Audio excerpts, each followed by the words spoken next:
De la noche con 12 minutos y estoy con Fernando Rospigliosi. ¿Cómo estás, Fernando? Bienvenido. Gracias por aceptar la invitación. ¿Qué tal?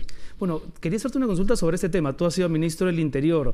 El tema de la presencia de evangélicos, la barra brava de Alianza o el Comando Sur peleándose.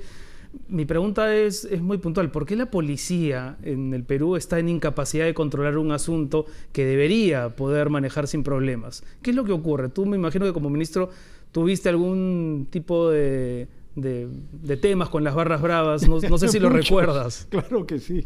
Sí, bueno, es complicado, ¿no? Pero la policía también tiene muchas limitaciones de efectivo, de equipamiento. Es increíble, ¿no? Porque en los últimos años ha habido muchísima plata, han habido miles de millones de soles a disposición del Ministerio del Interior, pero muchas veces se ha perdido la plata en corrupción o en malas compras, porque ahí se requiere no una gran masa de policías, sino un número limitado de policías, pero claro, pero debidamente abastecidos, equipados. Claro, ¿no? Equipados para poder mantener el orden en circunstancias como esta, ¿no? Y estas cosas de los evangélicos es increíble. Pues, sí, no se termina de entender, ¿no? El poder que tienen además. Tienen una serie de negocios y por lo que he estado viendo a raíz de esto, todo empieza con la mafia de Orellana, ¿no? Entonces, bueno, siguen las secuelas de estos problemas. Una mafia más de las que vienen operando en el Perú, a veces con complacencia de los políticos. Bueno, aliados con los políticos. O peor, aliados, sí, claro, complacencia y alianza. Obviamente. Efectivamente. Hablemos de política, Fernando. Hay una encuesta de Datum bien interesante de hoy que señala que el 70% de la población, la que ha sido encuestada, cree que Fuerza Popular tiene la intención de vacar a Martín Vizcarra. De hecho, algunos analistas también ven que la principal fuerza política de oposición se perfila en ese camino. Tú, en cambio, crees que no. Tú no ves en el panorama esa opción para Vizcarra, la vacancia. No por ahora, por lo menos, porque a Fuerza Popular no le conviene. O sea, no tienen alternativa, no tienen opción. Con Pedro Pablo Kuczynski, que ellos tenían una opción, que era Vizcarra, y negociaron con Vizcarra, como sabemos ahora. En las conversaciones primero negadas y luego admitidas. Claro, conversaron con Vizcarra para tumbar a Kuczynski. A Kuczynski lo querían tumbar desde el primer día. Eso está muy claro. Y al final lograron hacerlo, pero ahora ellos están en una situación crítica. Es que el Vizcarra con el que conversó Keiko al inicio no es el Vizcarra post 28 de julio. Sí, ¿no? es verdad, pero la otra cosa es que ellos están muy mal. O sea, el enfrentamiento con Kuczynski los desgastó enormemente, como muestran las encuestas. Sí, eso es verdad. Y además fue la ruptura con Kenji y con Alberto, y eso terminó de arruinarlo. Se han hundido, mira las encuestas. Entonces, no están en condiciones de otra ofensiva, otra arremetida, porque ya quedarían, ahora están en el suelo, quedarían en el subsuelo. Bueno, hay quienes piensan eso, ¿no? Que ya no le queda juego político al fujimorismo y quizá por eso escuchamos a Keiko develar los secretos con Vizcarra y el señor Salaverry diciendo que efectivamente se reunió con Vizcarra y el señor Klimper decir que yo también me reuní con Vizcarra. ¿Le queda juego político? No, están tratando de responderle y arrinconarlo, porque Vizcarra les metió un golpe muy fuerte el 28 de julio con esto de la no reelección de congresistas y el referéndum. Pero además de esta situación de que están muy desgastados, ¿cuál es la opción? Poner a Mercedes Arauz de presidenta, ni hablar. La detestan más que a cualquier otro. Con ella sí, no me imagino una reunión. No, para nada. Con ella, ¿no? Y que asuma, tumbarlos a los dos, que asuma el presidente del Congreso. Salaverry, pero no es precisamente con un Congreso la figura. con 8% de aprobación hoy día y que mañana puede estar en 116, ni hablar. O sea, sus posibilidades en ese sentido son muy limitadas. Por eso no creo que ellos se atrevan a intentarlo. Lo que están haciendo es tratar de responder a los golpes que les ha dado Vizcarra y tratar de más o menos equilibrar la situación, pero están muy, muy debilitados, ¿no? Y quizá por eso se explica que a ver, efectivamente, no creo que tampoco que alimenten el tema de la vacancia, pero lo cierto es que el tema del referéndum, por ejemplo, que el presidente ha querido colocar desde su mensaje el 28 de julio, tampoco va a ser fácil con este Congreso que llegue diciembre y podamos tener esa consulta con la que sueña el Ejecutivo, ¿no? Es difícil. Claro. En mi opinión, Vizcarra ha lanzado esta idea que es una propuesta populista y demagógica para subir su popularidad. A Vizcarra no le interesa la reforma política. O sea, para la reforma política hubiera podido plantear una serie de temas realmente. ¿Por qué crees que no le importa la reforma política? Porque lo que ha planteado, no reelección de congresistas, es una barbaridad. El 100% de los expertos en este tema dicen que es una barbaridad. Todo el mundo está en desacuerdo, aunque algunos lo apoyan porque quieren fregar al queiquismo. Está bien, pero es una barbaridad, porque no se trata solamente de fastidiarla a este Congreso y que no se reelijan, sino es para todos los congresos que vengan. Cierto. O sea, cierto. Y es evidente que la no reelección no mejora, pero es muy popular. 76% en la encuesta de Ipsos decía que estaba de acuerdo con eso, aunque la mayoría de la gente no tenía idea del referéndum, pero estaba de acuerdo con la no reelección. Claro, porque el mensaje era no, aunque la gente efectivamente no tenía en consideración que menos del 20% de los congresistas se han reelegido, claro, y que en general eso no va a incidir en el prestigio hay una del encuesta Parlamento. De CPI que dice que 85% estaría de acuerdo en cerrar el Congreso, que es igual a lo que tenía Fujimori en el año 92, ¿no es cierto? Cuando Fujimori cerró el Congreso, tuvo 80-85%. Bueno, tú has hecho una advertencia en una columna reciente bien preocupante, y en el sentido siguiente, que esta colisión entre Ejecutivo y Legislativo lo que está haciendo es abonar el camino para que aparezca un caudillo populista autoritario, ¿no? Es clarísimo, están preparando el terreno todos, Vizcarra, el queiquismo, todos los políticos en general con este enfrentamiento están terminando de liquidar lo poco de respaldo que podía tener la clase política y las instituciones, no solamente las personas. No se trata de Chávarri, de San Martín, de este o del otro. Mira tú la evaluación del Poder Judicial, de la Fiscalía, o de la Policía, o del Poder Ejecutivo. En la encuesta de datos, ¿cuánto lo califica la gente? Con 0,9 hoy día de nota. O sea, todas las instituciones están desacreditadas, la clase política está desacreditada. Es el terreno perfecto para un caudillo populista. No importa si sea de izquierda o de derecha, pero que venga y arrase con todo, como ocurrió con Fujimori en 92. No parece verse no parece aparecer un personaje como ese, ¿no? Digamos, no hay un Ollanta Humala capaz de capitalizar ese descontento. No sabemos. O sea, ¿quién sabía que iba a aparecer Fujimori en el año 90? Apareció 3 meses antes. Nadie tenía idea, ni él mismo. Por supuesto, él postulaba al Senado y a la presidencia, en ese momento se podía hacer eso. Él quería entrar al Congreso y de pronto se sacó la lotería y se convirtió en presidente y acabó con todo. Y bueno, una de las grandes paradojas es que Fujimori era un anti-institucionalista. Total. ¿No es cierto? Sí. Y en cada elección se presentaba con un partido distinto.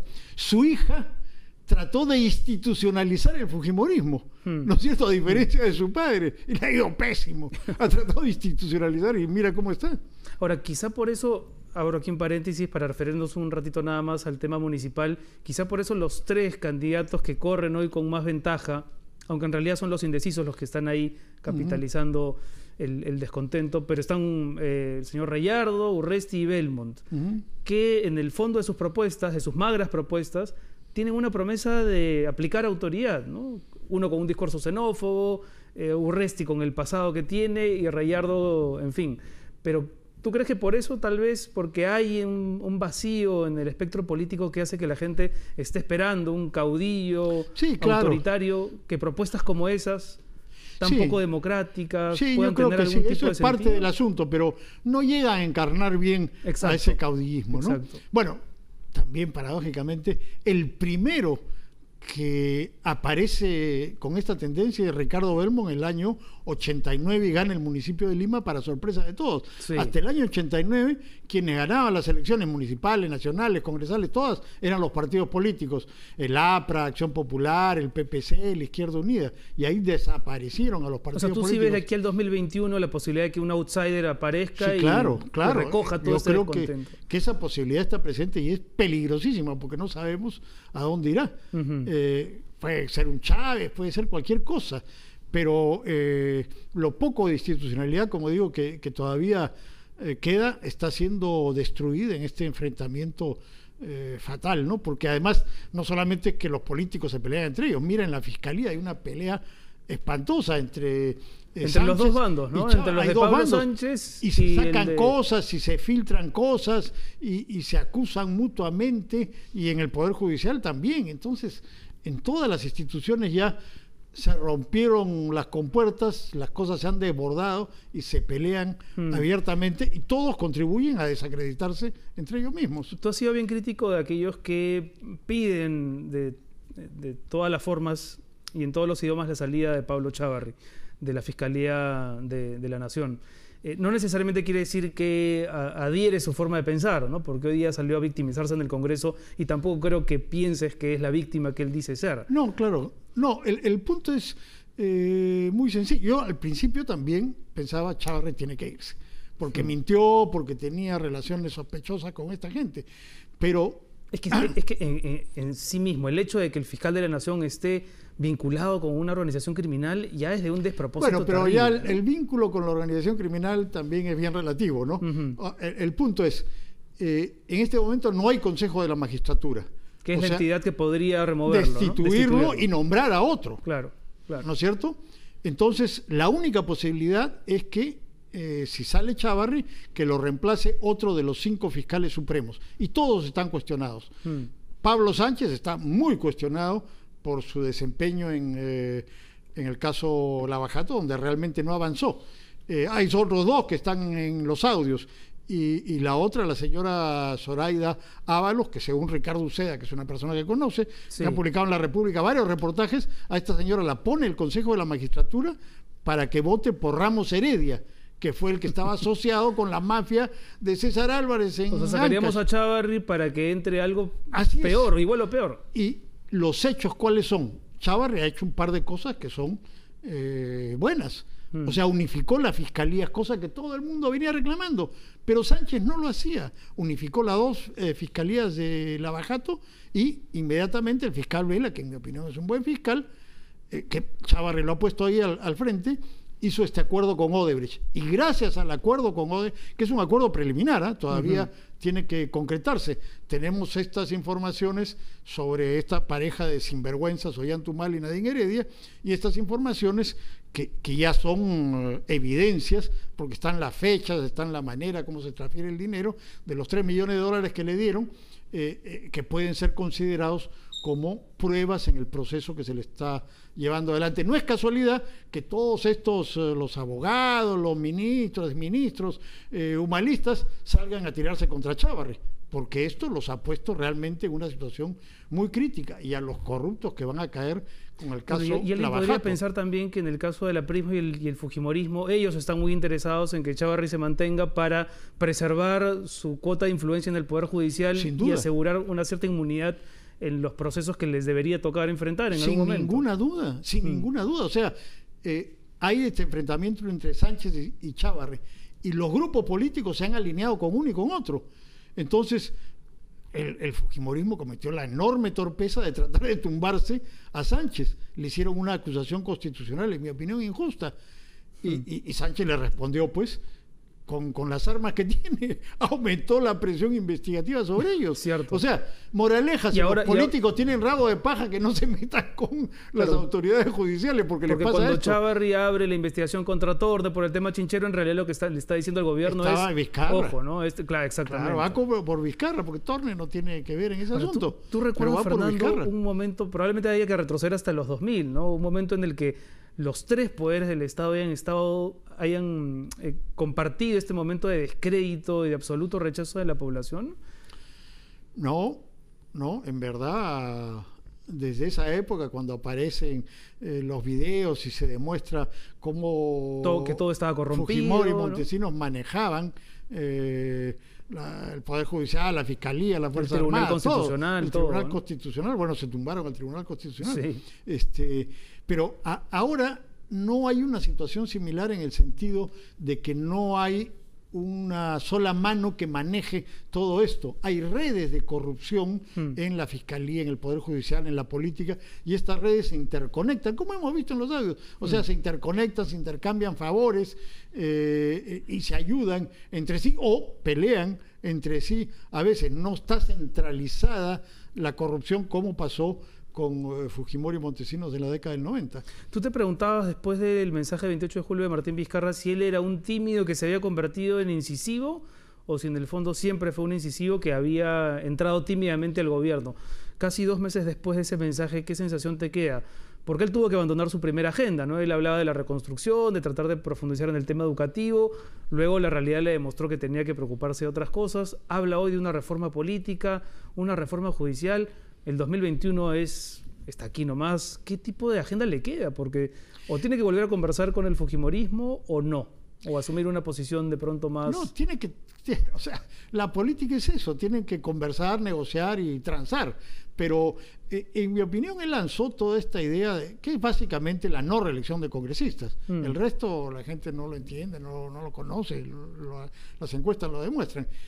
Porque su ¿Te refieres a la bicameralidad, al tema del financiamiento de campaña? O sea, el tema del financiamiento de campaña, Fernando Tuesta lo ha dicho, cero, no es nada. Lo que han hecho es copiar la ley electoral y ponerla como reforma constitucional. Y esa ley electoral no sirve para nada, porque hemos visto cómo los partidos han estado recibiendo plata negra y no les pasa nada, ¿no es cierto? Sí, en el caso de la bicameralidad también hay una serie de vacíos que no bueno, es una barbaridad, ¿no?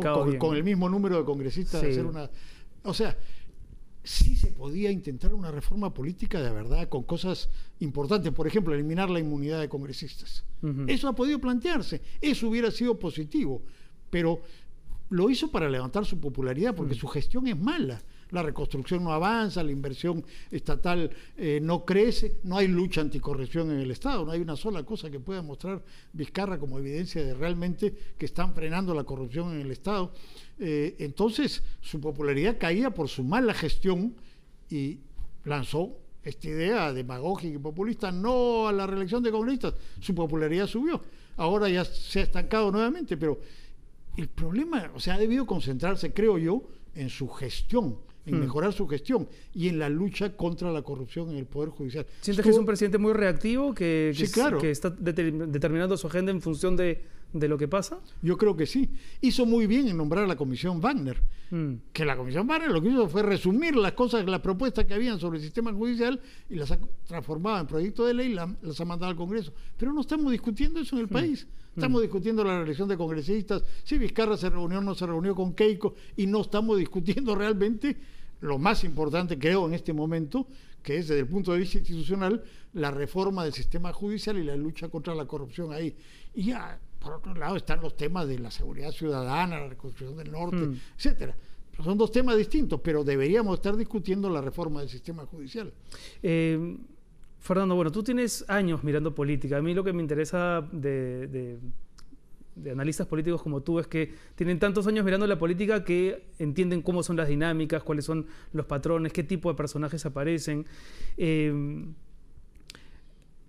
gente, sin embargo, que siente que en tus opiniones políticas ha habido como un cambio en los últimos años. Quizá a partir de, no sé, algún pronunciamiento en favor de Keiko Fujimori, algún comentario de ese estilo. ¿Tú sientes que esa crítica es válida? ¿Sientes que te has keikizado, que te has fujimorizado? Que es una cosa que yo le he escuchado incluso de gente a la que aprecio y con la que suelo estar de acuerdo. No necesariamente mira las redes y me insultan. Sí, sí. Mira, es muy sencillo, yo soy un crítico del poder. ¿Quién está en el gobierno ahora? Vizcarra, no está Keiko. Si Keiko estuviera, probablemente estaría criticándola a ella. En el 2011 yo respaldé a Keiko Fujimori contra Ollanta. En primera vuelta de 2011 yo voté por PPK. Y en la segunda, sin ninguna duda, y lo dije abiertamente, por Fujimori contra Humala, porque Humala, el violador de derechos humanos, corrupto, sinvergüenza, yo creía que era una mala opción. ¿Y no te pareció, por ejemplo, en ese momento que el voto por Keiko también era de alguna manera validar toda la política de su padre, de la que ella no se había desmarcado? No. Y que en muchos se parecía un poco a esto que es criticado de Humala, ¿no? Violador de derechos humanos, sí, etcétera. Pero ella, en ese momento está muy claro. Alguien dijo que de Humala había dudas y de Keiko certezas. Era falso, Levinsky, era mentira, ¿no? Era al revés.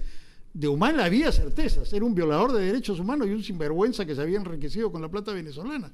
Y de Keiko habían dudas, ella no había violado derechos humanos ni nada. Pero en fin, yo en 2016 voté en las dos vueltas por PPK y mira en qué terminó este asunto. O sea, ya pues. ¿Te arrepientes de esa adhesión, digamos, retórica a Keiko Fujimori? No, para nada. O sea, yo hice lo que tenía que hacer, no me arrepiento. O sea, si uno empieza a arrepentirse de todos sus votos, imagínate. Yo, el 2006, hice algo que jamás en mi vida me había imaginado. Votar por Voté en la Alan. segunda vuelta por Alan Sí, contra yo también Humala. voté por Alan. Eso Claro. hasta ahora no me lo Yo perdono. en la primera voté por Lourdes, en la segunda voté contra Humala por Alan. Está bien, pues, o sea, ya si uno se va a arrepentir de sus votos, imagínate, estaríamos arrepintiéndonos toda la vida. A veces nos equivocamos, a veces acertamos, pero así es, ¿no? ¿Volverías a participar de un gabinete? ¿Volverías a ser ministro? No, después de todas estas cosas, no. O sea, mira, yo estuve con Fuiste Toledo. 2 veces ministro, ¿no? Sí, 2 veces Sí. ministro. Yo estuve con Toledo en la lucha contra el fujimorismo. Claro. Toda la década del 90 me la Tú pasé estuviste luchando muy contra el involucrado fujimorismo. con Perú Posible, ¿no? Fuiste asesor, vocero Bueno, en su momento, quiero decir. en la campaña, sí, Sí, claro. sí. No con Perú Posible, con Toledo. Con Toledo. Con Toledo, pero... Y nunca me imaginé en ese momento que Toledo fue a terminar como terminó. Y después, te digo, yo he votado las 3 veces que PPK ha sido candidato, he votado por él. Y nunca me imaginé que fuera esto. Ya no creo en nadie ahora. ¿Qué sientes cuando ves a Alejandro Toledo, no sé, en estas apariciones eventuales, tan decadente, tan convertido en poca cosa, y dices, caramba, pensar que yo me la jugué por este tipo y fui su ministro? Es terrible, ¿no? Es terrible.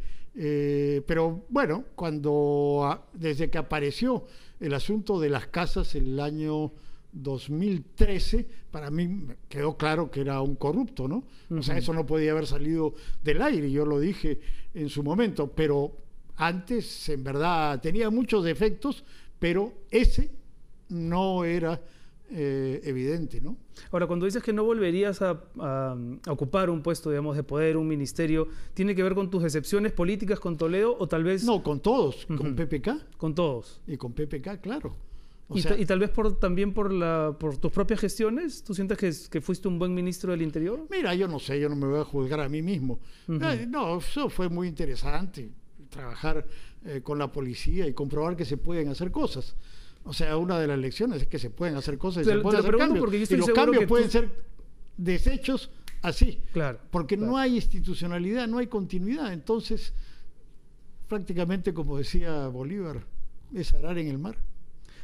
Te lo preguntaba porque pensaba que mucha gente seguramente te dirá, sí, pero el Arequipazo, sí, pero el AVE, y solamente tú sabes, y la gente que trabajó contigo, las cosas que sí se pudieron hacer, que no tuvieron mayor impacto mediático, y que comparadas con los escándalos terminan sepultadas en el olvido, ¿no? No, se hicieron muchas cosas, pero, digamos, la política para los políticos.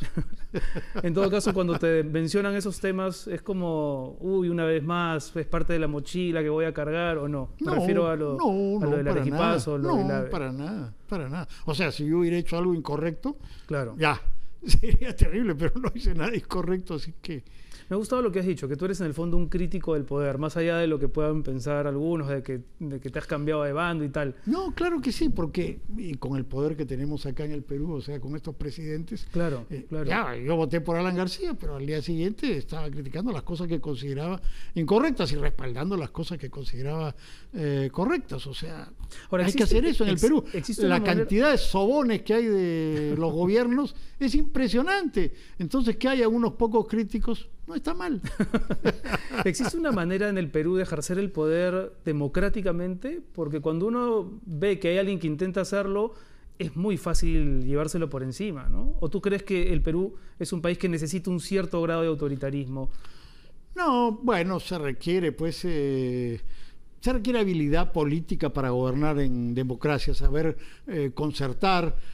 Bueno, desgraciadamente, pues en el país, si alguien trata de concertar, de negociar, de transar, como es la política acá y en todas partes, ya le dicen que está traicionando. O sea, la negociación y la concertación es vista como una mala cosa, cuando es al revés, ¿no? Hoy la opinión pública está mucho más susceptible que hace, no sé, 10, 15, Totalmente, 20 años. Sí, que hace 3 y 4 años. Y que hace 3 y 4, efectivamente. Si tú lanzas una opinión, si no se concilia un poco con la mía, es muy fácil ser etiquetado, tachado. No, las pasiones están desatadas. Y eso hace difícil también que se pueda llegar a algún tipo de concertación. He visto que el presidente Vizcarra hoy día en una entrevista le preguntan si se volvería a reunir y dice que no, ya no se quiere reunir. O sea, ¿qué está pensando? Es el presidente del Perú, que no tiene partido, no tiene bancada, no tiene nada, tiene que concertar, tiene que negociar, tiene que persuadir. ¿En qué momento crees que se perdió esa capacidad de vamos a sentarnos a conversar más allá de nuestros colores, nuestros nombres, nuestro pasado, nuestra historia? Es que hay políticos pues que son muy ineptos e ignorantes. Humala era uno de ellos, un inepto, un ignorante. Alan García, que es un político que tiene muchos defectos, pero es un tipo que sabe hacer política. Pues yo me acuerdo, yo me quedé sorprendido cómo cuando el año... No me digas que este país necesita más políticos como Alan García, por Bueno, favor. sin sus defectos, pero con sus virtudes. Cuando el año 2006, por ejemplo, llama a Rafael Rey y a Antero Flores Arauz. Y los que tenemos cierta edad y recordamos, Rafael Rey y Antero Flores eran unos críticos pero feroces de él hasta el año 90, en su primer gobierno. Y llama y se alía con ellos y después los hace ministros de su gobierno. O sea, así es la cosa. Pues. Claro, es más inteligente convocar a tus enemigos o a tus críticos para trabajar, claro, ¿no? Por algo que se supone que es un proyecto común. Y te pones de acuerdo en determinadas cosas y no tienes que coincidir al 100%. Esa es la política, pero si la política es solo enfrentar... O sea, la política es una cosa de adversarios con los cuales tienes que negociar y a los cuales tienes que derrotar, pero que no tienes que exterminar, no son enemigos, pero acá son enemigos. La banda de Keiko Fujimori que tiene que ir a la cárcel, o los cuellos blancos de Choquehuanca. Te ha dado risa esa chapa. La verdad es que es extraordinaria la frase. Pero si estamos así, de que cada quien quiere meter a la cárcel al otro, bueno, pues imagínate qué tipo de política tenemos en este país. O sea, lo que quieren es exterminarse. Bueno, así no es la democracia. En la democracia tú derrotas al adversario y en la siguiente el adversario puede derrotarte a ti. Así es la cosa. Y lo que pasa en el medio se supone que es a favor del país, no a favor de ninguno en particular. Claro, y tú llegas a un cierto acuerdo para sacar determinadas medidas porque no puedes imponerle todo a todos. Pero aquí creo que vamos por muy mal camino y nuevamente con lo que tú planteabas al principio, un caudillo populista puede barrer fácilmente. Eso lo planteabas tú, ¿eh? No, claro, no, que tú lo preguntabas. Sí, a raíz pero eso puede ocurrir, depende, pues, si surge el caudillo populista, tiene grandes posibilidades. Para terminar, Fernando, de aquí al 2021 no falta absolutamente nada, se supone que era el año del parteaguas, el bicentenario, habrá por supuesto algunos gestos de Estado que hacer, pero ¿qué tipo de reforma, una única reforma que te gustaría que se encamine de aquí al 2021? Que podamos llegar a los 200 años de la independencia con este legado. El sistema judicial. Eso es lo fundamental. Si no hay un sistema judicial previsible, honesto y eficiente, por más que la economía crezca, que los precios de los minerales suban, no vamos a salir de este hoyo. Eso es fundamental. Si no hay un sistema judicial que funcione, el país no va a salir adelante. Eso debería ser el objetivo hoy día. Muy bien, señor. ¿Extrañas la cátedra universitaria? En verdad, sí. Sí. Bueno, estuvimos en la Universidad de Lima. Tú fuiste profesor de periodismo de investigación, una estupenda promoción. Periodismo de investigación y periodismo escrito. Y periodismo escrito, de verdad, sí. Bueno, te leo siempre, creo que hay mucha gente que te lea y habrá gente a la que le caigas antipático, pero me gusta eso y ojalá que sea siempre así, que seas un crítico del poder. Gracias, Renato. Gracias, Fernando, por venir. Hacemos una pausa, son las 9:40 y enseguida estoy conversando con la ministra de Desarrollo e Inclusión Social, Liliana La Rosa, aquí en un ratito.